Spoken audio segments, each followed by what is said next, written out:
पापा मेरे को एक क्वेश्चन है। पूछो।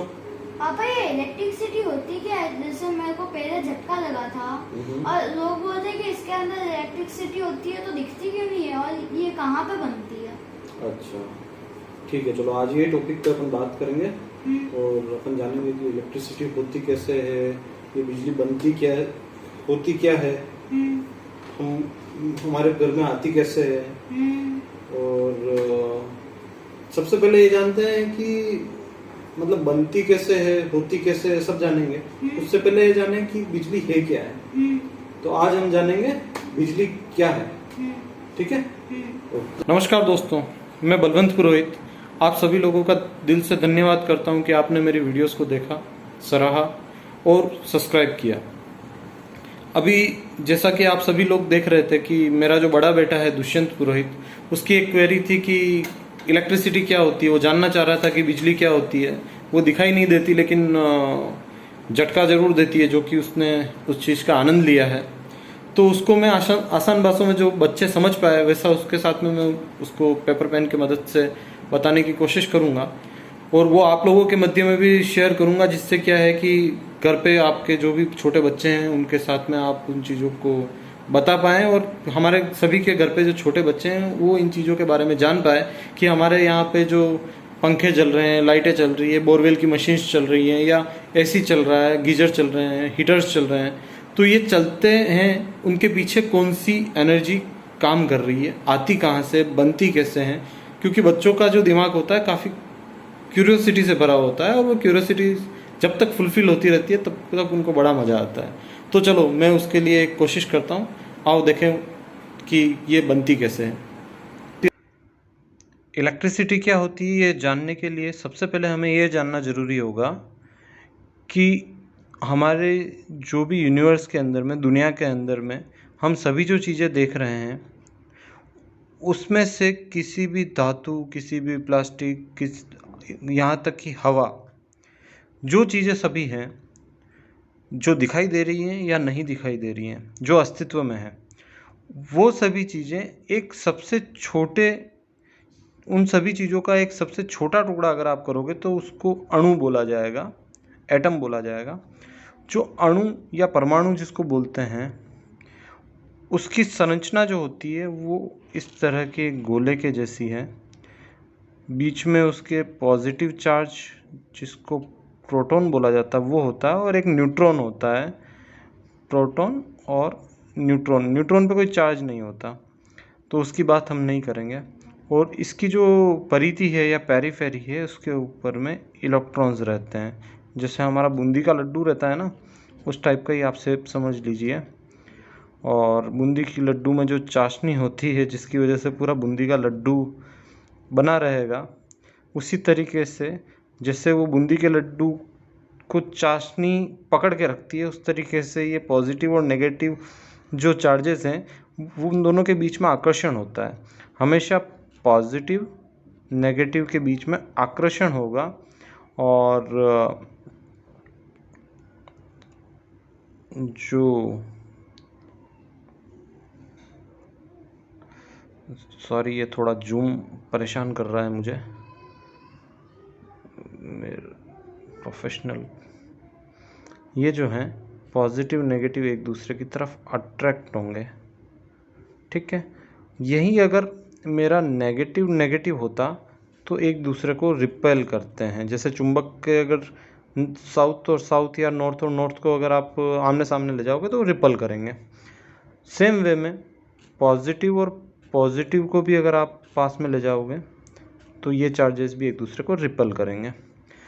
तो यहाँ पे आप जैसा देख पा रहे हैं कि पॉजिटिव और नेगेटिव एक दूसरे को आकर्षित करने की वजह से ये अणु की संरचना बनी हुई है। अब होता क्या है, एक कोई आप समझ लीजिए इलेक्ट्रिक फील्ड है या कोई फील्ड है, या ये भी मत समझिए, ये समझिए कि यहाँ इसके अंदर में से यहाँ से मुझे एक इलेक्ट्रॉन्स निकालने हैं, तो उसके लिए कुछ कार्य लगेगा। वो जो जितना कार्य कर मेरे को ज़रूरत है वो उस जगह का पोटेंशियल बन जाएगा। तो अभी मैं जैसे ये मानता हूँ कि मेरे पास में एक जगह पे इलेक्ट्रॉन्स जो हैं उनकी अधिकता है, और एक जगह मेरी ऐसी है कहीं पे जिसके अंदर में इलेक्ट्रॉन्स की कमी है, इसलिए यहाँ पे पॉजिटिव पॉजिटिव बना दिया। जहाँ पे इलेक्ट्रॉन्स की कमी है वहाँ पे पॉजिटिव चार्ज ज़्यादा होगा, जहाँ पे इलेक्ट्रॉन्स अधिक हैं वहाँ पे इलेक्ट्रॉन्स कर दिया। अब होता क्या है, इलेक्ट्रॉन्स हमेशा पॉजिटिव चार्ज की तरफ आकर्षित होते हैं और वो यहाँ पे जितनी खाली जगह है ना उनको भरने की कोशिश करते हैं। मान लीजिए यहाँ पे खाली जगह थी तो यहाँ पे आके वो इलेक्ट्रॉन बैठ जाएगा, यहाँ खाली जगह थी तो यहाँ आके वो ऊपर से इलेक्ट्रॉन बैठ जाएगा। तो इसको भरने की कोशिश करते हैं, ये एक लूप चलता रहेगा। तो ये जो इलेक्ट्रॉन इधर से बह के इधर को आया है, इस इलेक्ट्रॉन के फ्लो को हम बोलते हैं करंट। और इसका डायरेक्शन, इलेक्ट्रॉन का फ्लो अगर नेगेटिव से पॉजिटिव की तरफ है तो करंट का फ्लो हमेशा होता है पॉजिटिव से नेगेटिव की तरफ। ठीक है, अब ये तो हमने जान लिया कि करंट क्या है। अब वोल्टेज जानना है मुझे। वोल्टेज कुछ नहीं है, इस जगह पे जो पोटेंशियल है और इस जगह पे जो पोटेंशियल है। पोटेंशियल का मतलब क्या हुआ कि यहाँ से मेरे को अणुओं को जो के अंदर में जो भी चार्ज है, चार्ज को खींच के बाहर निकालने के लिए जितनी भी पावर की रिक्वायरमेंट, एनर्जी की रिक्वायरमेंट है, वो उस जगह का पोटेंशियल हो गया। तो यहाँ से मेरे को इलेक्ट्रॉन अगर निकालना है तो मुझे कितनी ताकत लगानी, ज़्यादा ही लगानी पड़ेगी क्योंकि पॉजिटिव ज़्यादा है यहाँ पे। तो यहाँ का पोटेंशियल इस जगह के पोटेंशियल से ज़्यादा है। यहाँ पे ताकत बिल्कुल कम लगेगी क्योंकि यहाँ पे तो मेरे पास में बहुत ही ज़्यादा इलेक्ट्रॉन्स है।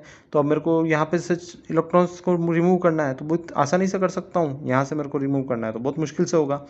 तो ये आपका दो जगहों के बीच के पोटेंशियल के डिफरेंस को हम बोलते हैं पोटेंशियल डिफरेंस, और उसको आसान भाषा में वोल्टेज बोलते हैं। वोल्टेज दैट मीन दो जगह के वोल्ट का डिफरेंस वोल्टेज। मान लीजिए ए पॉइंट ये था, बी पॉइंट ये था, तो बी पॉइंट माइनस ए पॉइंट का जो भी है वो वोल्टेज हो गया मेरा। ठीक है, ये आपको मोटा मोटी समझ में आया होगा।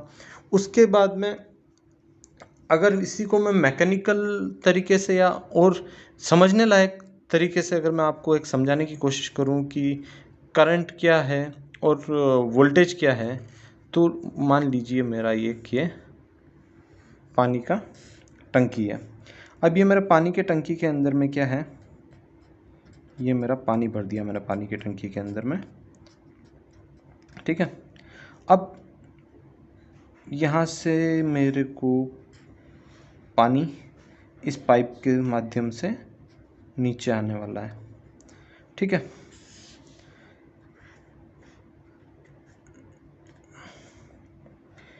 ये मान लीजिए यहाँ पे मेरे को पानी मिलना है। तो ये पानी कब बह पाएगा, जब ये इस जगह का, ये मैं यहाँ पे ऊंचाई को h से लिखता हूँ, जब h की वैल्यू जो है वो 0 से h equal to greater than h greater than 0 होगा। जब इस कुछ ऊंचाई पे होगा इस जगह से, तभी तो जाके पानी बहेगा। तब जब ये पानी बहेगा तो उस वक्त में ये जो पानी का बहना है वो, अगर मैं इलेक्ट्रिकल की भाषा में बोलूँ तो पानी का जो बहना, अगर मैं मैकेनिकल फॉर्म में अगर देख रहा हूँ, वो सेम चीज़ हो गई मेरी इलेक्ट्रॉन का बहना। तो जब वो बह रहा है उसको तो मैं क्या बोलूँगा, करंट। ठीक है, ये जो ऊंचाई है उसको मैं बोलूँगा वोल्टेज। जितना जितना मैं ऊंचाई बढ़ाता जाऊँगा उतना उतना मेरा वोल्टेज बढ़ता जाएगा। जितना जितना मेरा वोल्टेज बढ़ता गया उतना ही मेरा ये जो करंट है वो बढ़ता जाएगा। जैसे अपने होता है ना, पानी ज़्यादा की टंकी ज़्यादा ऊंचाई पे है तो पानी का फ्लो बढ़ जाता है। तो उसी तरीके से सेम वे में मेरा यहाँ पे जो करंट है वो भी मेरा बढ़ता जाएगा क्योंकि मेरा वोल्टेज बढ़ चुका है। और अब एक टर्म और आती है रेजिस्टेंस। जैसे कि मेरा यहाँ पे पानी के पाइप में चोकिंग हो गया तो मेरा यहाँ से पानी कम आएगा। सेम वे में अगर मैं रेजिस्टेंस को बताऊं तो करंट के बहने को रोकने के लिए जो कार्य करता है उसको रेजिस्टेंस बोलते हैं। रेजिस्टेंस की बात अभी हम नहीं करेंगे, अभी हमने खाली क्या समझा है कि वोल्टेज क्या होता है। तो दो पॉइंट के बीच का पोटेंशियल डिफरेंस को हम वोल्टेज कहेंगे। करंट क्या होता है? तो फ्लो ऑफ इलेक्ट्रॉन्स को हम करंट कहते हैं। और हमेशा चार्ज नेगेटिव से पॉजिटिव की तरफ में, मतलब इलेक्ट्रॉन्स पॉजिटिव से नेगेटिव से पॉजिटिव की तरफ में बहते हैं, और उसके उल्टे डायरेक्शन में, मतलब पॉजिटिव से नेगेटिव साइड में हम उसको करंट की डेफिनेशन मानते हैं। मतलब करंट का डायरेक्शन हमेशा फ्लो, जो इलेक्ट्रॉन्स का फ्लो हो रहा है उस डायरेक्शन से उल्टा होता है। ये तो हमने समझ लिया कि वोल्टेज क्या होता है, करंट क्या होता है, इलेक्ट्रिसिटी क्या होती है। आने वाले सेशंस में हम समझेंगे कि रेजिस्टेंस क्या होता है, इंडक्टेंस क्या होता है, कैपेसिटेंस क्या होता है। ये सभी आने वाले सेशंस में समझेंगे। मुझे उम्मीद है कि आपको समझ में आ गया। अब दुष्यंत से भी पूछ लेते हैं कि उसे भी ये चीज़ें समझ में आई या नहीं आई। हाँ दुष्यंत, तो कुछ समझ आया? हाँ, इलेक्ट्रिसिटी को समझने के लिए हमको सबसे पहले एटम की जरूरत है। एटम में पॉजिटिव चार्ज और नेगेटिव चार्ज होता है। पॉजिटिव चार्ज को अपन प्रोटॉन भी बोलते हैं और नेगेटिव चार्ज को अपन इलेक्ट्रॉन भी बोलते हैं। एक तो जिधर पॉजिटिव चार्ज बहुत कम हो और नेगेटिव चार्ज ज़्यादा हो तो अपन उसको नेगेटिव टर्मिनल बोलते हैं, और एक तरफ जिधर पॉजिटिव चार्ज ज़्यादा हो नेगेटिव चार्ज कम हो उसको अपन पॉजिटिव टर्मिनल बोलते हैं। पॉजिटिव टर्मिनल नेगेटिव टर्मिनल से पॉजिटिव टर्मिनल की तरफ इलेक्ट्रॉन कूदते हैं और उसको अपन इलेक्ट्रिसिटी बोलते हैं। अच्छा, मतलब नेगेटिव टर्मिनल से पॉजिटिव टर्मिनल की तरफ जो इलेक्ट्रॉन्स आकर्षित होके फ्लो करेंगे, हाँ। अगर कोई लोड लगा दूं या बीच में मैं जैसे कोई बल्ब लगा दूं, उसके पाथ के थ्रू घूम के जब आएंगे, हाँ। तो वो जो इलेक्ट्रॉन का फ्लो होगा उसको हम करंट बोलेंगे। हाँ। ठीक है, ये तुम्हें समझ में आ गया है? हाँ। तो अभी आपने जैसा कि देखा कि दुष्यंत को मैंने जो बताया कि इलेक्ट्रिसिटी क्या होती है, इलेक्ट्रिक करंट क्या होता है, उससे थोड़ा बहुत शायद आप लोगों को भी पता चला होगा कि इलेक्ट्रिसिटी क्या होती है, इलेक्ट्रिक करंट क्या होता है, वोल्टेज क्या होता है। मैंने आप सभी की आसानी के लिए उसको मैकेनिकल फॉर्म के अंदर में पानी के एग्जाम्पल के साथ में समझाया कि जैसे जैसे पानी की टंकी की हाइट बढ़ती है वैसे वैसे उसके अंदर में फ्लो बढ़ेगा। आप नीचे खड़े हैं तो आपको ज़्यादा पानी का फ्लो मिलेगा, और जो ज़्यादा पानी का फ्लो उसको आप उसको करंट से रिलेट कर सकते हैं, और हाइट जो है आपकी वो उसको आप वोल्टेज से रिलेट कर सकते हैं कि जितना आपका वोल्टेज बढ़ेगा उतना ही आपका करंट जो है बढ़ा हुआ मिलेगा, ज़्यादा करंट मिलेगा। अगर आपका जो पाथ है वो सेम है, पाथ का यहाँ पे हम कंसिडर करेंगे, जो आपका वायर की जो थिकनेस है उसको हम यहाँ पे पाथ के जैसे कंसिडर करेंगे, जो कि मैंने आपको फोटो के अंदर में पानी की टंकी वाला जो फोटो बताया था उसके अंदर में जो पाइप बताया था, उसी पाइप का काम हमारे घरों में वो तार करते हैं इलेक्ट्रिसिटी की जब बात आती है तब। तो ये वीडियो से मुझे लगता है कि मैं थोड़ा बहुत आप लोगों के साथ में कुछ बता पाया हूँगा जो मुझे थोड़ा बहुत पता है। और अगर आपको ये वीडियो थोड़ी भी उपयोगी लगती है और अगर अच्छी लगती है तो प्लीज़ सब्सक्राइब करें इनको, और आपके जो भी वैल्यूबल कमेंट्स हैं, क्वेश्चंस हैं, प्लीज़ आप मुझे कमेंट के माध्यम से भेजें, तो मेरा भी थोड़ा ज्ञानवर्धन होगा और मैं कोशिश करूँगा कि मैं आपके क्वेरीज़ का आंसर कर पाऊँ। धन्यवाद।